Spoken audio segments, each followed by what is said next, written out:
नवीन वर्ष आलं की सर्वसामान्य माणूससुद्धा आपले नवनवीन संकल्प आखत असतो. मग यामध्ये राजकारणी देखील मागे नसतात. आपल्यासोबत महाराष्ट्रातील असेच एक दिग्गज राजकारणी आमदार नितेश राणे आहेत. त्यांच्याकडून जाणून घ्या की त्यांचा नेमका नवीन वर्षाचा संकल्प काय आहे. मुळामध्ये माझं नवीन वर्ष हा हिंदू नवीन वर्षाच्या अनुसार आहे. म्हणून उद्याची तर फक्त एक तारीख आहे.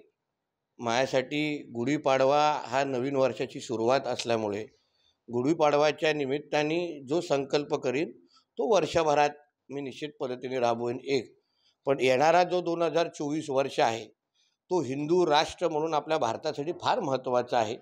सुरुवातच राम मंदिराच्या निर्माणाशी होणार आहे आणि वर्षभर मग हिंदू म्हणून आपण आपल्या देशामध्ये अभिमानाने वावरलं पाहिजे. Car Garage Network, great. Claim cover, great. Price, wait.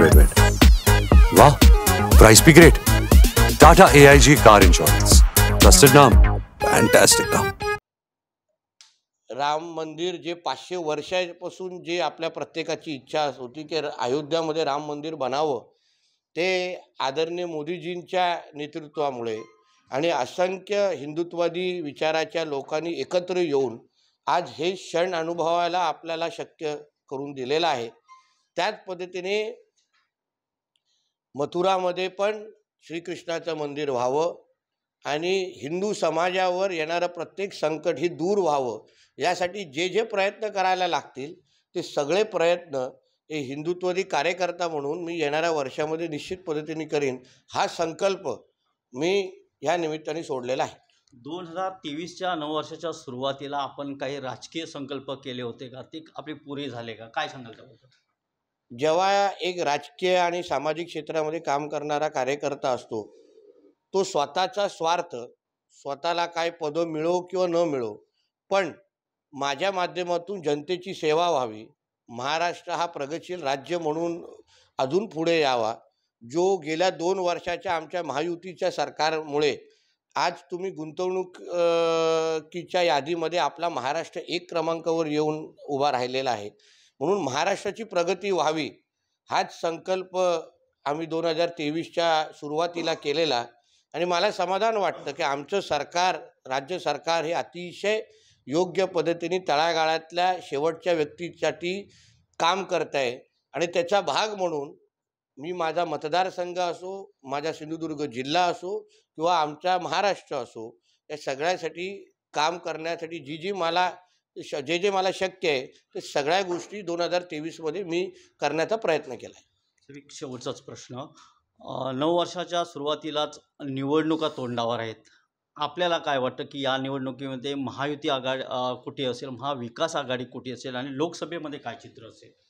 बघा, लोकसभेची निवडणूक ही एकतर्फी निवडणूक आहे.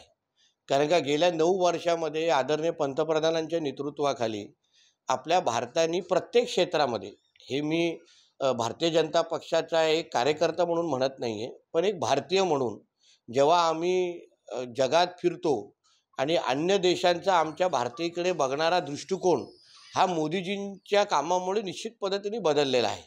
आज भारतामध्ये कधी न होणारे निर्णय जे वर्षानुवर्ष आपल्याला त्याच्यासाठी आंदोलन करायला लागलं, म्हणजे 370चा कायदा असो, राम मंदिराचा विषय असो, असंख्य महत्त्वाचे निर्णय, ट्रिपल तलाकसारखा ऐतिहासिक निर्णय असो, असंख्य महत्त्वाचे निर्णय ज्याच्यामुळे आपल्या देशाची प्रतिमा आणि देशामध्ये राहणाऱ्या व्यक्तीचं दरडोई उत्पन्न वाढवण्याच्या दृष्टिकोनातून जे कार्यक्रम आणि जे निर्णय आणि ज्या योजना आमच्या मोदीजींमुळे च्या निमित्ताने जे सुरू झाल्या होत्या, त्याचमुळे ह्या लोकसभेमध्ये फिर एक बार किंवा बार मोदी सरकार असं येणाऱ्या निवडणुकीमध्ये आपल्याला दिसेल.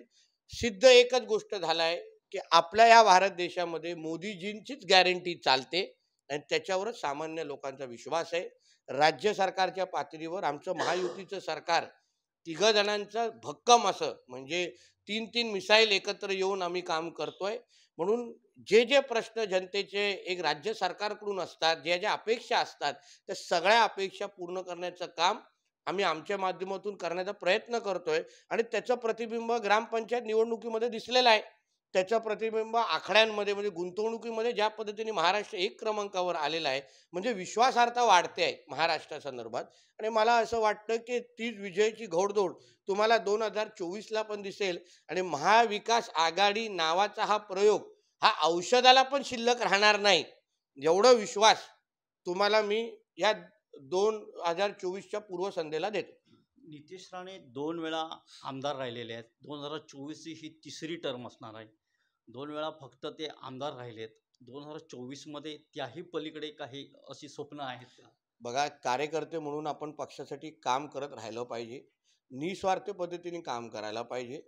पक्षाचे वरिष्ठ लोक सगळ्या गोष्टी बघतात, प्रत्येक गोष्टीचं निरीक्षण करतात आणि त्यांना जेव्हा जेव्हा योग्य वाटते त्यावेळी ती जबाबदारी देतात.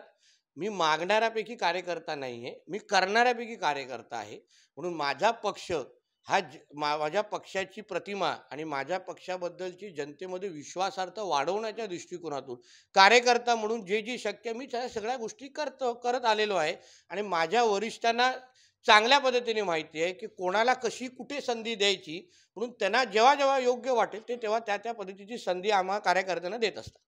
तर हे होते भाजपचे आमदार नितेश राणे. त्यांना असं म्हणायचं आहे की मी मागणाऱ्यांपैकी कार्यकर्ता नाही, मी काम करणारा कार्यकर्ता आहे. वरिष्ठांना ज्या वेळेला वाटेल त्यावेळेला मला ते नक्कीच योग्य संधी देतील.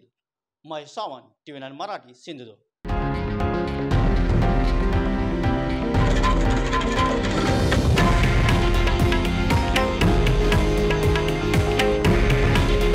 हे आहे देशातील नंबर 1 न्यूज नेटवर्क आणि आपण पाहत आहात TV9 मराठी.